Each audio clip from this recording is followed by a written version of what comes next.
Good afternoon. Welcome back to Passionate World Radio Network. To become successful, one must place themselves in the path of a giant, PWRN. And this afternoon at 2 p.m., on Lillian's interview, our special guest today is Dennis Wilmeth. And he is a feminist. He believes that women can do everything. And today we're going to be discussing women as leaders. So good afternoon, Dennis. How are you doing? Fine, thank you. Great. Well, I went over to your website and I read the several blogs or articles that you had about women and why women need to step it up and why women are more than capable of being leaders. So please tell the audience how you feel about it. Okay. Well, we'll start with my views on women. I'm reading a couple of sentences from my blog. I say women are more social, caring, and less violent than men. Violent men have caused all wars during the male-centric history of humans. It's fairly, from my experience, I've been married a couple of times, and to both wonderful women, and I've learned a lot about women over the years, and that's what I see of them. I see them as having certain inherent characteristics, which I just listed: social, caring, and less violent than men. And so it makes more sense that women should strive to become our political leaders. Like I was just reading something going on in the Senate, and they said they had, I think that it was like 5 female senators out of 100. And to me, I'd much rather see the majority of senators be women because I trust their judgments far more than I do men. Well, that's kind of summarizes my thoughts on this subject. Well, I think that women are quite capable of doing it. But I also know that from observing men, especially how culture has set it up for boys to succeed when they grow up, I really don't see that type of cultural togetherness from adults to really encourage women to go forward and become involved in politics.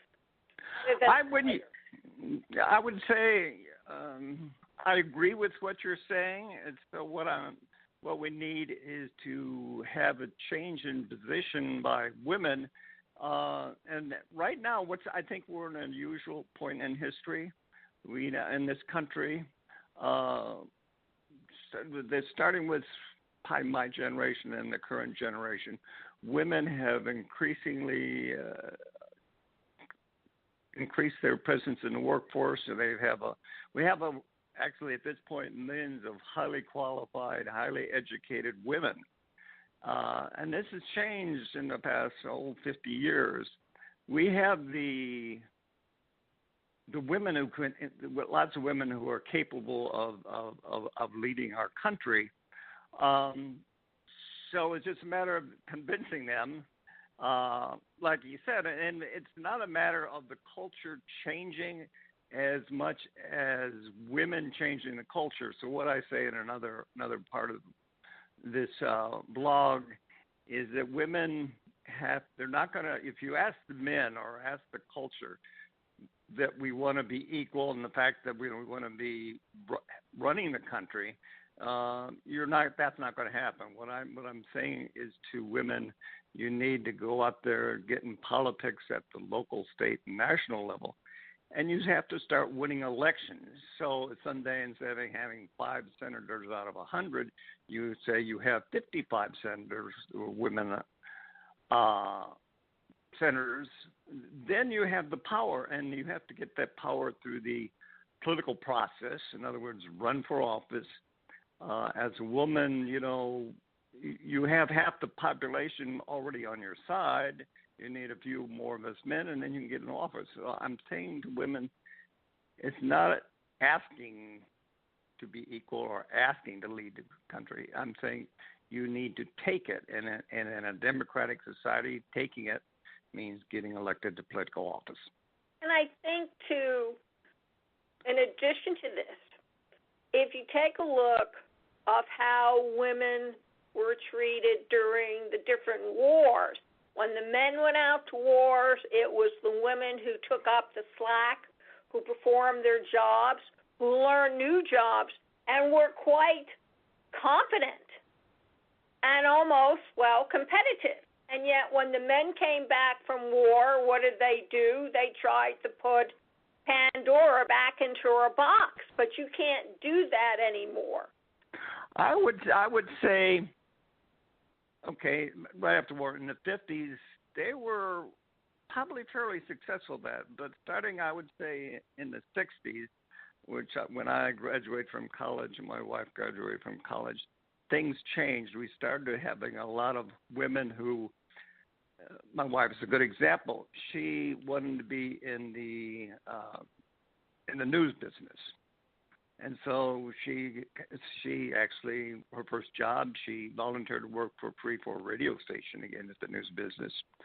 And they liked what she did, and she got promoted. And what's interesting at that time, I hope I don't go on too long here, NBC realized, well, we have to have some women in our workforce in the news bureau. So they asked her, and she joined NBC, and she rose up and the rank, became a senior editor. But that kind of thought process is started back in when I was a young man, has continued on, and the current generation is the same thing. They're expecting, they have the skills, they have the knowledge, they have the leadership ability. And I'll give two examples. In the lawyers and doctors, half the current graduating class is female. So there's now we have a critical mass of really skilled, intelligent women. So there's no reason not for them to get elected to office, which is where the real power in this country is. Yes, but they have to learn from the men of how to acquire the skills necessary to position themselves so that the men in this country vote for them, not just the women. Okay. First, women should never ask anything of men. If women want equality and actually be in leaders, I think it's up to themselves and rest of women to move forward. And also, I would say that I don't think men have anything to teach them. I think women have the inherent skills, which I talked about, inherent qualities. I think men make lousy leaders, I think, because they are a little too strong-headed. They say, do this, do that, do that. A good leader doesn't say that. And a good leader encourages people. He praises people. That's how you get things done. You don't just sit there, typical men, and say, do this, this, and this. That, I don't think, is leadership. I find that more of a bullying, man-centric idea. So women, I'm saying, what you're women saying. don't really have it. A woman knows how to delegate. What? A woman knows how to delegate, and they also believe that if you have the capabilities to do something, they leave you alone and let you do them while they do other things. And men don't seem to have that ability across the board. They like to dictate. They like to be involved in everything. Are you talking first? I guess I'll just read my views of women. I think women, the current generation of women and the previous generation, have all the necessary qualities, all the necessary capabilities, all the necessary education to assume leadership roles in politics. It's just a matter of them acknowledging where they're at and proceeding forward. A woman should just as easily be able to get elected to a congressional office, and she has to run her campaign. She has to get her women. She's got the women vote. I think a very strong part of the women's vote, and then she's got to get a small part, really, of the men's vote. And I think there's a lot of men out there like me, which I would be more than happy to vote for women. If you look at the just like a man, you look at the qualities. I would actually prefer women in office than men, and I think there's hopefully a whole lot more men out there like me, and I think women have the ability. So I think this, I think this is going to happen. The question is how long it takes. How long it's going to take. I think that if women had your belief system, that they're more than capable of being good leaders, they possibly more of them would go out and try to run for an office, but a lot of them don't. And I just wonder why, of all these ladies who are capable and they're good at what they do, why don't they take that extra step to run for public office? I think it's because they're kind of new to the process. Historically, very few women have elected office. You're starting to see more women, I would say, at the local level, like the mayor of Baltimore now is a woman, if I remember correctly. It's going to start at the local level, but you don't particularly have to wait. I mean, there are women qualified to be senators and House of Representatives. It's just a matter of them acknowledging their abilities, actually, in some regards, their superior qualities, I think. And that's what I'm trying to promote, trying to promote women to say, hey, you're ready, you have everything you need, let's start doing it. And what you need to start doing it. And that's what part of this my blog talks about this. And I think that should happen, and I think women just need to be encouraged with it. Do you think they should go over and talk to some of the ladies who have run various countries, like the lady in Germany or Thatcher? Well, yeah, I was actually. These are all women who got themselves into high government positions, and were voted into office and ran the country successfully for more than a couple of years. Well, yeah, I did a little tongue-in-cheek ad the other day, and I said I had a picture of Merkel and I had a picture of Mr. Trump, and I said for Merkel, I said under there, good president, and Mr. Trump, bad president. Oh yeah, I can believe that. I believe that.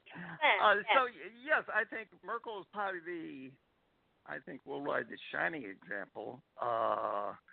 May in England, she's I think doing well, but not as Merkel has been exceptional at her job, I would say. And what we need is, and not just in the U.S., but is Europe and elsewhere, is for women to come together as a group and start running and start voting for women. I think things would be better off for all of us. I would think so too. So how would we encourage younger women, like the ones that are coming out of college, the ones that are between the ages of 18 to 35, how would you encourage ladies like that to really become involved and try to make that jump? Well, okay, I think, at this point it's a matter of accepting that, that they're fully capable of that. And then, like anyone else, you have to start at the local level, get involved with the local Democratic or Republican Party, start running locally, and then as you get a little bit more experience running statewide, and then finally for Congress and president. We almost had a woman, but let's just say that didn't work out. But I think she set a good example, and I would hope the next election that we get another woman running, or actually several more women, going through the primary process and so forth. But if I would encourage, I would just say, okay, start at the local level like any other politician, and then work your way up. Work your way up, and don't pay attention to the flashy, shining objects that flit all around you. Well, this is like you have to, like anyone in politics, is this politics going to be my career, or is I'm going to strive for the career and help in the politics, okay, as a side thing? You can go either way. It would be nice to see a lot of women in business to, if they're pursuing a business career or whatever career, to at least somehow get involved in local politics, even if they're not interested in running for office. If they're participating in the politics, and then they can encourage other women to actually run for office. So it's at this point, it's up to the women to. I would say I would call this their responsibility. It's I think that it's their responsibility to, because I think they would help and they would greatly improve our society by being political leaders. So would I. I mean, I get very disgusted when a man starts telling me what I need and what I don't need and what I should do and I shouldn't do. And I'm thinking, seriously, if I came along and issued those ultimatums to you, I bet you would start protesting almost immediately. Yes. So, yeah, like maybe you should get involved in the local politics and when you have your podcast, but I would encourage you to have hopefully more women instead of me. I'm kind of like, I'm still a guy, but I have more women speak about this topic, and I think it's something that really hasn't been a lot of discussion yet, and I find that unfortunate. And you're right. There should be more discussion about it, because I believe that with everything that's being done these days, and especially with the educational and the business opportunities, I really feel that women are missing the boat somehow. And that if they really don't start exerting and exercising what they have, they may end up losing it. Okay, my hearing's not the greatest. Okay, what I'm saying is that women don't step up to the plate. I would agree to that, and it's up to them to. I think what's unique about this particular point in history is we're not talking about a handful of women who are highly educated and skilled and participating in the workforce. We're talking about tens of millions of women like that. We're talking about this generation.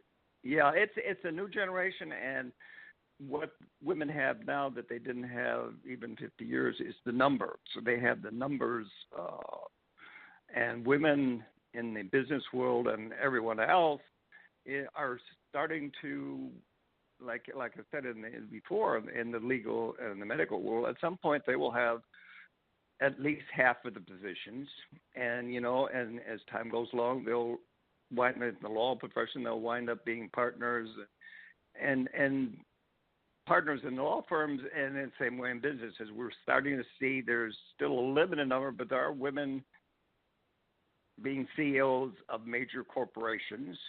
And you will see that increase, probably dramatically over the next couple decades. We just need that kind of rapid growth that we're seeing in the medical and the legal profession to fall over into the political. And so that's what I'm encouraging, and other women and maybe a few more of us men need to encourage women to accept that responsibility, because I consider not just it's their responsibility. You can't sit here and like feminists say they want to be equal with men. Well, I can understand that, but asking is not what you do. You take. Yeah, take and you show. And if right. you don't either, then, my grandmother marched down Fifth Avenue in bloomers for the suffragettes and was in jail because she had the audacity to show up in bloomers marching down Fifth Avenue. How dare she? Right, but it was important to her to make her message known, and so she did it. What's interesting, like the suffrage, it's only been like 100 years that women have had the vote in the country. That's right. And now they have the opportunity of just saying, now that they can vote, they have the opportunity of using that right to have a much larger say in how this country is running, either whether it's politics or business or education or whatever. And they need to proceed. I'm just over here. I call myself a 70-year-old cheerleader because I'm not really a feminist. I'm not saying look for equality. I'm saying, take charge, take those leadership positions in whatever field, especially politics. And so let's hope that we all need to encourage that. Absolutely. So, Dennis, please tell everybody where they can find you and your blog on the World Wide Web and any other critical information you feel folks, especially women, need to know. Well, first of all, for my blog, it's an interesting name. It's called comfortablemiddleclass.com. The blog's mainly about explaining what a comfortable middle-class lifestyle is and how you can obtain it. And as part of that, one of the smaller sections of that is I talk about women. I have two articles, particularly one entitled Women, the other one entitled Feminist, that talk about what we've been talking about this afternoon. So comfortablemiddleclass.com, go there. Read the two things about women and feminists, and maybe you want to look at some of the other interesting things I have to say about the middle class. Terrific. Well, thank you very much, Dennis. And ladies and gentlemen and children of all ages, you can listen to this interview with Dennis all over again at PassionateWorldRadioNetwork.com, Truly.com/channels/passionate-world radio-network, and also at twitter.com/Paths of Giants, facebook.com/PWR Network LLC. And before you go away and stray, Bouvet had this to say about the mind. Mind unemployed is mind unenjoyed. Thank you all very much for listening. And remember, please keep listening. Thank you.